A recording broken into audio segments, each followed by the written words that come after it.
conectada ou vão conectar aqui no nosso podcast Faculdade Gran Tietê, nosso podcast informacional, que é o nosso 11º programa que vai ao ar, que está indo ao ar, né? Que você vai estar assistindo aí. Nós estamos aqui agora gravando com o professor, posso chamar assim, mestre, vou chamar de Tony, né? Tony, que é nosso professor aqui do curso de Educação Física, coordenador também do curso de Educação Física, trazendo um pouquinho de informação para vocês aqui. Esse podcast é um patrocínio da Monitel, Sistemas de Segurança, Energia Solar. Ô Tony, eles estão com uma novidade lá, rapaz, eles estão fazendo cerca elétrica para manter a sogra presa. O Thiago teve aqui, isso é uma boa, hein? Tempo aí ele falou para nós. Coitado da sogra nossa. Tony, obrigado por você ter disponibilizado um tempinho para a gente fazer um bate-papo.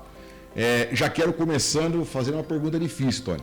Quanto tempo de carreira na educação física, Tony? Me formei em 1991, Ricardo. 91. 30 anos. 32 anos. 32 anos no...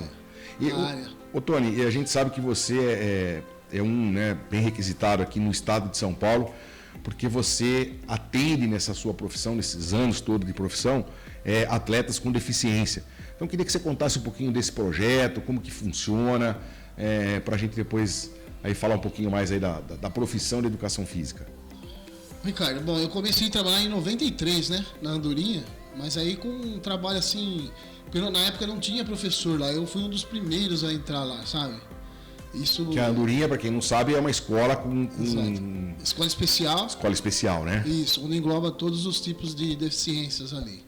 E hoje eu trabalho na PAI de Igaraçu também e na prefeitura com esse mesmo, né, esse pessoal, né? Projeto. Esses projetos com esses atletas atletas e alunos, né? Porque tem alunos que não são atletas, né? Que a gente trabalha no dia a dia, seu desenvolvimento motor, para coordenação, para ele ter uma melhora na qualidade de vida, né?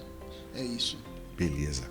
Ô Tony, recentemente, né, a gente viu aí que pelas redes sociais que você teve aí uma premiação, tantas outras, depois você vai contar um pouquinho da experiência fora do país, que você já foi com atletas fora do país. E recentemente teve aí um campeonato brasileiro, né? E a equipe ficou em classificação segundo lugar, é isso mesmo, Tony? Exatamente. Nós fomos agora para São Paulo, né, lá no Centro Paralímpico Brasileiro, onde a gente participou da competição com mais, acho que 17 equipes do nosso país. E a gente, na pontuação, tem várias provas, né? Durante o dia, de manhã à tarde. Passa o dia lá nas atividades. Isso, o dia todo lá, né? Competindo. Na verdade, 3 períodos. E nesses 3 períodos, tem todas as competições, as provas que os nossos atletas participam.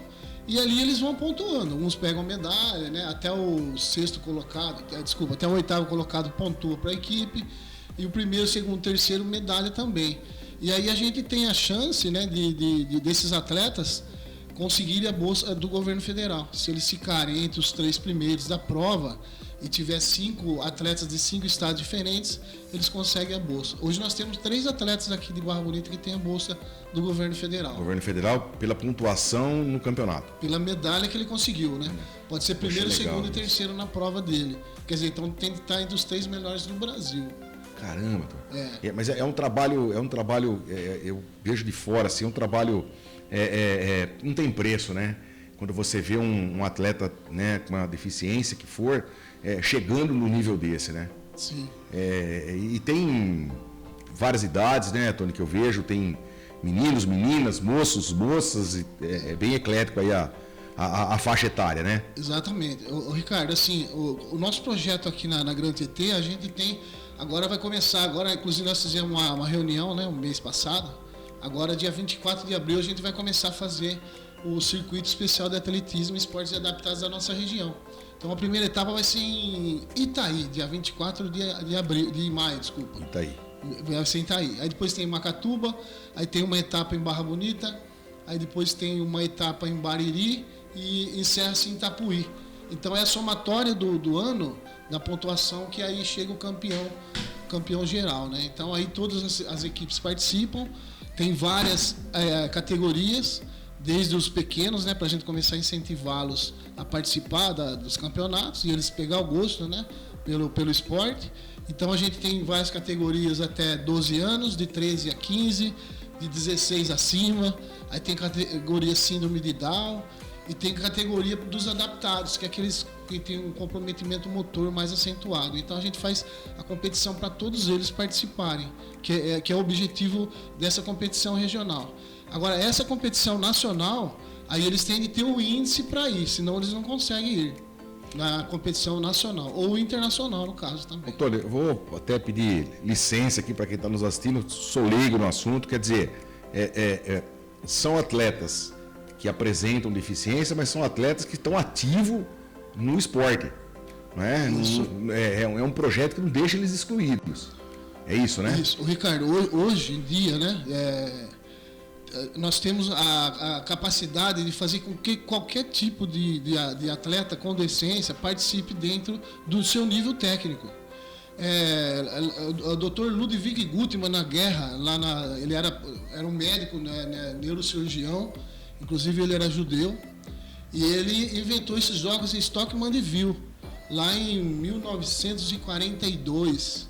E aí ele começou a implantar esse pessoal que vinha da guerra, amputados, né? Então ele começou a fazer essa terapia para eles. E aí que começou os Jogos Paralímpicos, né? Antes falava Paraolímpicos, mas o nome certo é Paralímpicos, que é Esporte Paralímpicos. Paralímpicos, porque que é do lado dos Jogos Olímpicos. Que em 1960, em Roma, a partir de então, todas os países que iam fazer os Jogos Olímpicos, eles teriam também de fazer os Jogos Paralímpicos. E aí foi implementando cada vez mais, e hoje o Brasil é uma potência no esporte paralímpico. Consegue muito mais medalhas do que o próprio olímpico. Tony, até dentro dessa linha que você está falando, né, com certeza vai ter aí alguns políticos nos assistindo. Você acha que falta incentivo, falta investimento ainda para essa categoria, para essa área? Você acha que está bom? Você acha que tem que ter mais investimento? Como que é a sua visão nesse panorama aí que se desenha hoje? Ricardo, eu comentei com você o negócio do Bolsa Atleta, né? Sim. Em 2000, foi na época da Dilma, ela cortou um pouco da bolsa deles. Ou seja, para conseguir a bolsa tem que ter 5 atletas de 5 estados diferentes. Não importa se tiver 30 de 4 estados. Aí se tiver 5 de um estado diferente, eles dão a bolsa. Eu acho errado isso, na minha opinião. Entendi. Porque você daria uma oportunidade maior para eles terem uma ajuda de custo, para eles treinarem e melhorar também para o nosso próprio esporte, né, do Brasil. Então eu acho assim que os próprios, o poder público também, eles deveriam fazer, tipo, não precisa ser uma bolsa nacional, de 925 a bolsa nacional. R$925. Isso, a bolsa nacional. Tá. Aí se eles dessem, por exemplo, aproveitando a oportunidade, né? Se claro. de repente o cara, um vereador aí, vereador, senador, deputado, é um trabalho fantástico. Ele pegaria, desse uma ajuda de custo de R$300, R$400 para esse atleta, para ele não precisar parar de treinar e trabalhar. Porque se ele trabalhar o dia inteiro e treinar à noite, aí o rendimento já não é igual. Entendi. Já não é a mesma coisa. Então, você que está nos assistindo aí, que entrou agora para assistir o nosso podcast, estou falando aqui com o Tony Oliveira, professor de Educação Física e coordenador do curso de Educação Física. Faz um trabalho muito bacana com atletas com deficiência. E você que está entrando aí, compartilhe o nosso link para que possa chegar na mão aí de políticos que vejam com bons olhos esse trabalho, esse projeto, porque eu acho que é um projeto assim que traz dignidade para o atleta, não é, Tony? E tira ele daquela situação, poxa, não posso, não consigo, e consegue, né, Tony? Consegue. Dentro da categoria deles, eles conseguem. Porque hoje em dia, como eu estava falando do nosso percursor lá, do Dr. Ludwig Guttmann, eles inventaram uma série de classificações. Então tem classificações para o deficiente intelectual, que é no caso que a gente mais trabalha e consegue esses índices aí expressivos. Tem os deficientes físicos, os visuais, os auditivos. Então tem a competição para todos. E aí se a gente tivesse assim, um apoio maior, nós poderíamos fazer até aqui, quem sabe no futuro, um centro de treinamento paralímpico regional. Por exemplo, a gente marcaria um dia, viria atletas da região toda para a gente fazer. A cadeira de roda também é muito cara, principalmente no basquete. Imagina se a gente tivesse uma equipe de basquete de cadeira de rodas, como seria legal. E é duro, Tony, para a gente ver aí, né, um desperdício com outras coisas que se investe aí na área política, podia ter um olhar diferente para esse tipo de esporte, né? Se tivesse seria melhor, porque eles treinando a melhor qualidade de vida para eles também, né? Eles se acham mais úteis, eles vão praticar o esporte, vão competir com outros atletas em outras cidades, né? E tem atletas nossos aí também que já foi até para outros países também, né? Aqui mesmo daqui. Você já acompanhou para fora do país? Para onde você já teve, Tony, levando esse pessoal aí, acompanhando essa trajetória aí? Ricardo, eu vou contar um brevinho. Claro. Assim, aqui nós estamos bater papo. O meu sonho era chegar na seleção brasileira. Então eu fui assim, em 1996, a nossa equipe de basquete da Barra foi campeã das Olimpíadas das APAES em São José do Rio Preto. Caramba! Aquele ali foi um sonho para mim, né? A gente conseguir, ganhamos a final de Rio Preto mesmo, lá em São José do Rio Preto. Aí em 98, nós fomos para Ilha Solteira. Aí nós ficamos vice-campeão lá.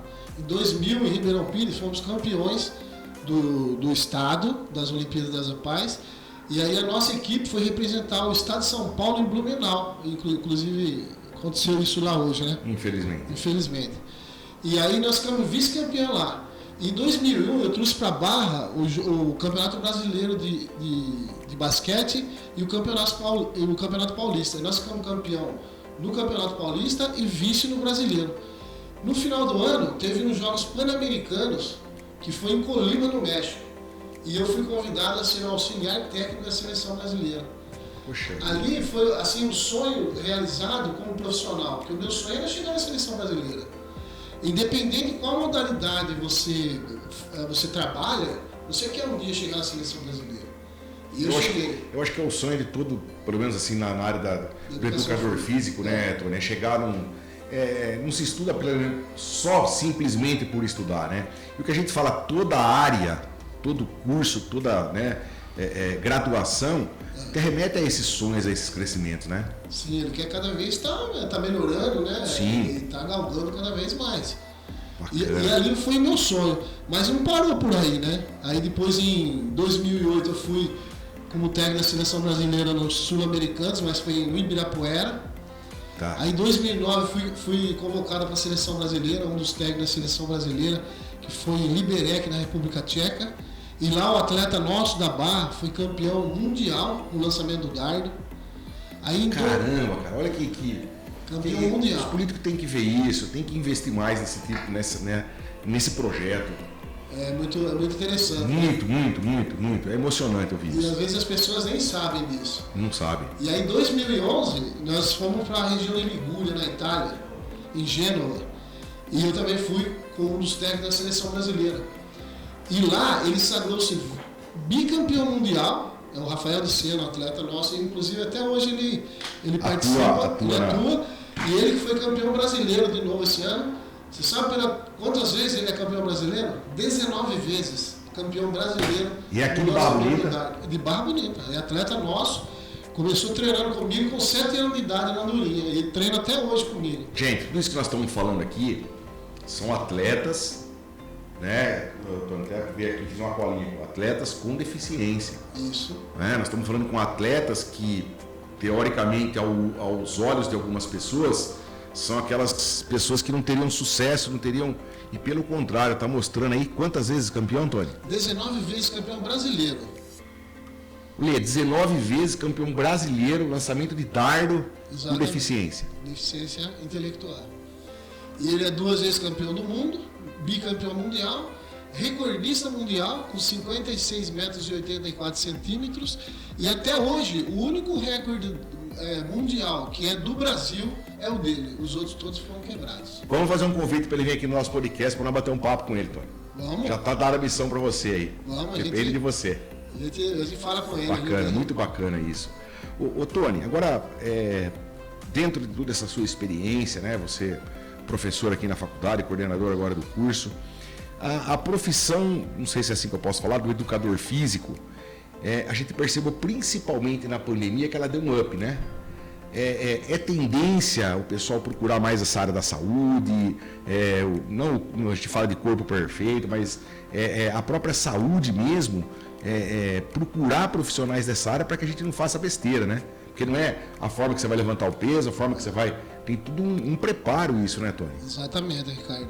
Bem colocado, porque não pode a pessoa pegar na internet e ir lá fazer tudo errado, que ele vai se prejudicar. Ele pode prejudicar. Torta uma coluna, quebra o braço. Exatamente. O seu cabeçudo que está assistindo aí, você que pega lá o peso, né? Acha que está fazendo certo, aí fica com a coluna torta, parece um anzol de pescar. Escuta aqui que o professor está falando. Né? Inclusive na pandemia, né, a gente trabalhava muito com os alunos da gente, as pessoas com deficiência, né, os alunos, e a gente gravava vídeos para eles fazerem em casa para a gente ter um retorno. Então foi muito importante, devido a essa pandemia, né, a nossa área ficou assim muito mais bem vista. Por quê? Porque todo mundo precisa de ter uma saúde boa, quer ter uma saúde boa, e ele precisa do professor de educação física. Ele precisa de ter um cara ali para ser bem orientado, para ele não ter problemas futuros. Doutor, quebra seu carro, você leva aonde?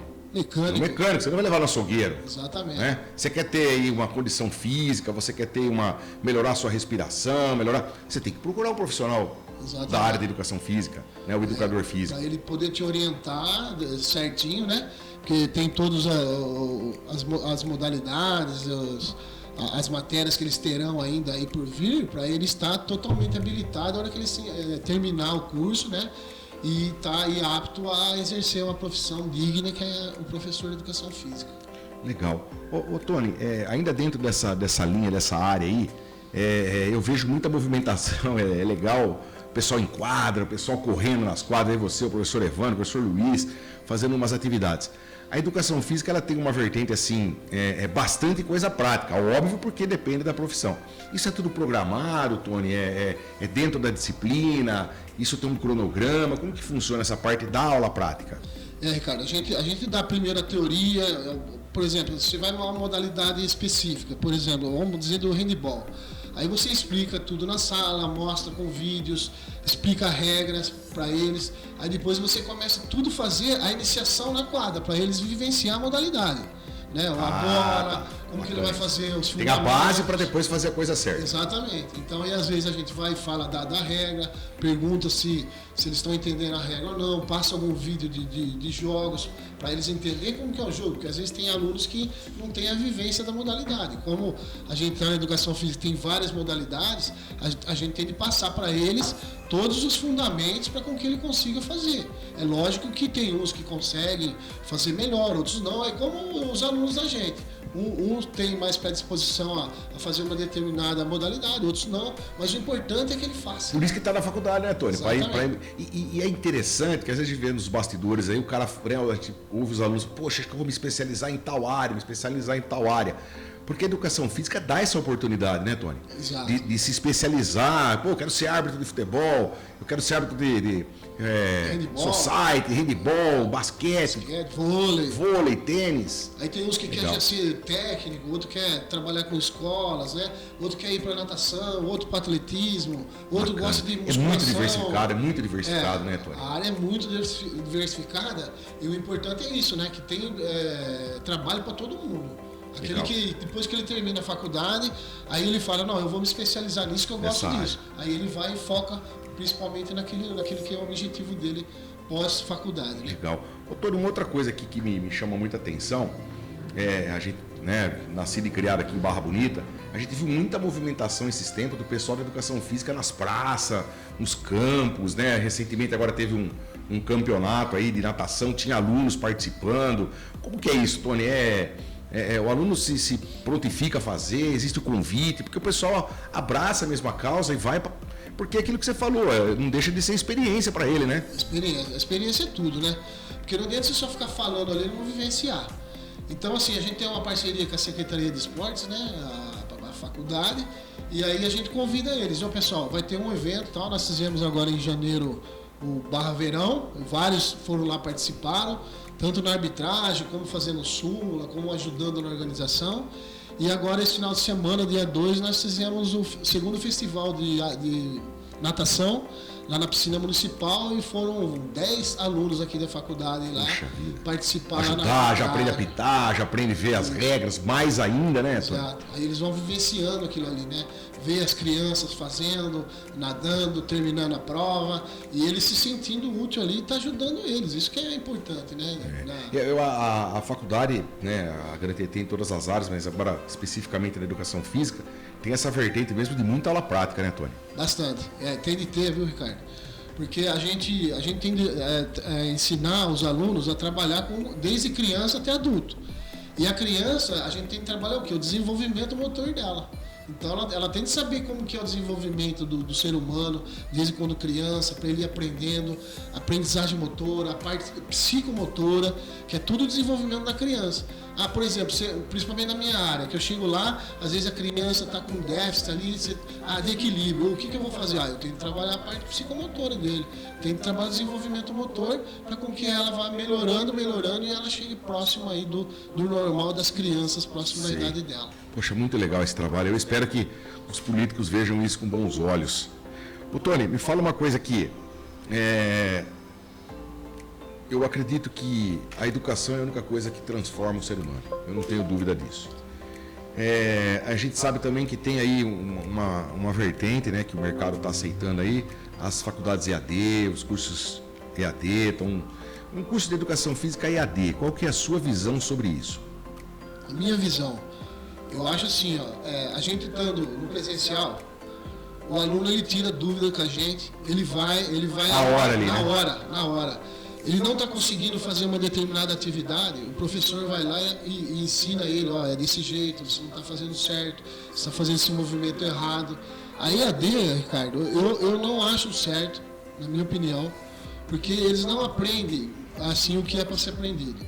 Eu acho que eles vão deixar muito a desejar. Essa é a minha opinião. Tá. Eu jamais deixaria, se um filho meu pudesse optar, em fazer EAD ou fazer presencial. Presencial é muito melhor, porque você tem professores de renomes, professores muito experientes, que qualquer dúvida que você tenha, você vai tirar com ele. Você está ali na prática, né, Tony? Você está fazendo ele na prática. Você vai fazer na prática e na hora, na dúvida, você já tira na hora. Não vou esperar, depois você até esquece. Você vai tirar um dia, você vai ver um professor um dia, não sei.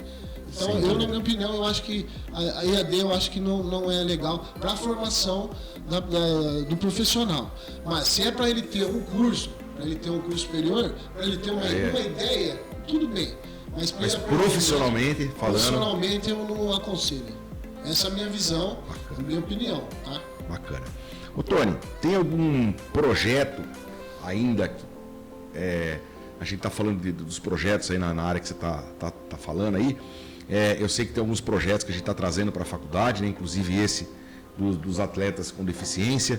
Tem algum projeto ainda que você tem em sonho, que você tem em mente, que você quer desenvolver, que você quer envolver aluno? Porque você não para também, né? Não. Então... Posso falar aqui em primeira mão? Pode falar. Ô, gente, o Tony, a turma fala que eu não durmo. O Tony também não. É manhã, tarde, noite, madrugada. Né? Agora ele está jogando beach tênis também. Olha, que beleza. Né? Ô, Tony, o que você tem em mente? Ô, Ricardo, tem uma mente aqui, a gente está trocar uma ideia da gente fazer uns jogos aqui interclasse. Intercursos. Aqui da Grande TT pra gente agitar essa galera aí. Poxa. Então, por exemplo, vamos fazer um dia aí que a gente consegue fazer, tem que terminar num dia. A gente faz aí, por exemplo, nós teve uma ideia hoje aí de fazer o xadrez, por exemplo. Pega 2 de cada sala, aí a gente tem que olha, juntar eu e o Senna não consegue mexer nem o peão. Né? Mas nós estamos aí para acompanhar, bacana. Aí a gente faz uma eliminatória simples, as meninas, menino, ou de repente a gente pode pegar uma outra quadra para fazer simultâneo. E a gente termina no dia. Por exemplo, vamos fazer voleibol tal dia, um dia que vem depois de um feriado, alguma coisa assim, ou combinar com os alunos, desde que eles queiram fazer depois das provas.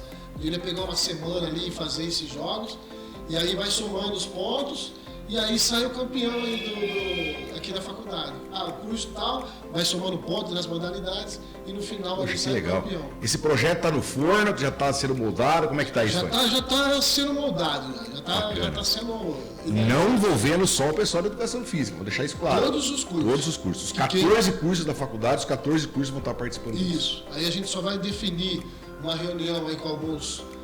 os dirigentes chaves aí. O líder, né, vamos dizer assim, de cada curso. A gente estipula as modalidades e aí a gente faz as modalidades, faz o sorteio e vai fazendo aí. Aí a gente poderia fazer, por exemplo, no segundo semestre, e aí fazer um mês uma modalidade, um outro mês uma outra. E assim por diante. Tem um evento aí constante. Exato, esse termina no ano. Bacana. Né? Gente, olha a importância, né? A gente fala todas as outras graduações. E é engraçado que na época, né, a gente via o cara de bermuda e camiseta na faculdade. Pô, esse cara tá estudando. A gente não sabe o que tem por trás dos bastidores, né, Antônio? Grandes atletas, grandes profissionais, grandes juízes, né, grandes professores como você, professor Evandro, professor Luiz, pessoal que está engajado aí, tem vasta experiência para compartilhar com os nossos alunos. Então fica aqui o nosso convite para você que está nos assistindo, que vai nos assistir. Compartilhe o nosso link. Está aberto aqui para visitar a nossa faculdade, bater um papo aqui para quem está aí interessado em exercer essa função de educador físico ou qualquer outra área aí dos esportes que o Tony comentou aqui. Está aberto aqui a faculdade para fazer uma visitação, para vocês conhecerem a nossa estrutura. Nós estamos firmando agora uma parceria também com uma academia, né, Tony, de natação, porque nós não temos espaço para isso aqui, mas uma academia de renome aqui na faculdade também, que esses dias a gente já vai estar startando esse projeto. Tony, o que você deixaria de mensagem, nós estamos chegando na reta final aqui, para essa juventude que está vindo? Nós estamos numa sociedade um pouco doentio, né? Haja visto que nós já vimos de acidente acontecendo, hoje fatalmente mais um, não é? Para essa juventude que está vindo, principalmente pós-pandemia, que parece que o pessoal perdeu um pouco o encanto da educação, das profissões, do estudar. O que você pode deixar de recado para essa galera, Tony? Bom, é muito importante, né, a gente ter um objetivo na vida, né?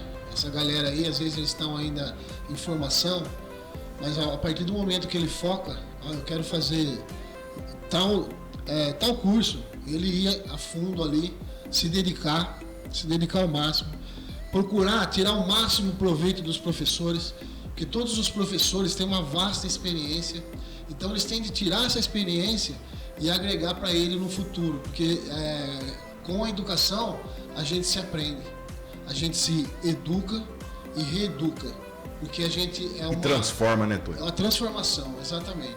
Então a gente transformando os nossos alunos e fazendo com que eles melhorem e sejam seres humanos melhores, é o objetivo nosso, que eles sejam melhores. É o que a gente fala, né? A gente não pode transformar, a gente não pode mudar o mundo, mas se a gente mudar nossa atitude, conseguir fazer com que essa juventude que vem vindo, né, Tony, comece a pensar em coisas positivas, do lado do esporte, do lado da educação, né? Quero ser um grande profissional, a gente pode ter um mundo melhor, né? E consegue, porque se você tem um objetivo, você tem um ideal e você batalha para aquilo, você vai conseguir seu objetivo. Com certeza. Gente, chegamos aqui ao final do nosso bate-papo.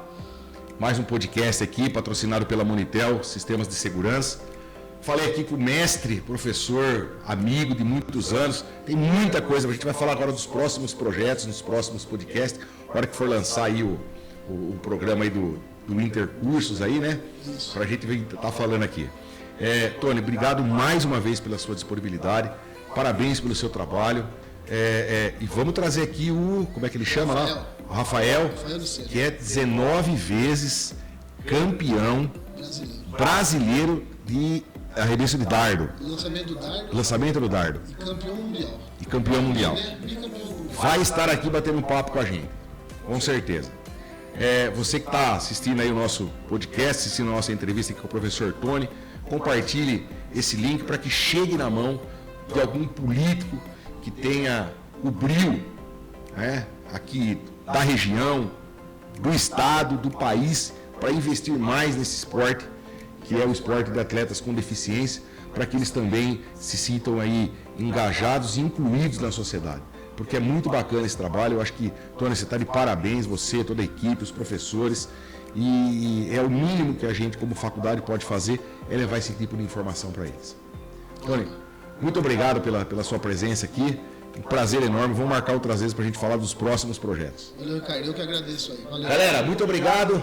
Encerramos aqui o 11º programa do podcast aqui, Informacional Faculdade Grande ET.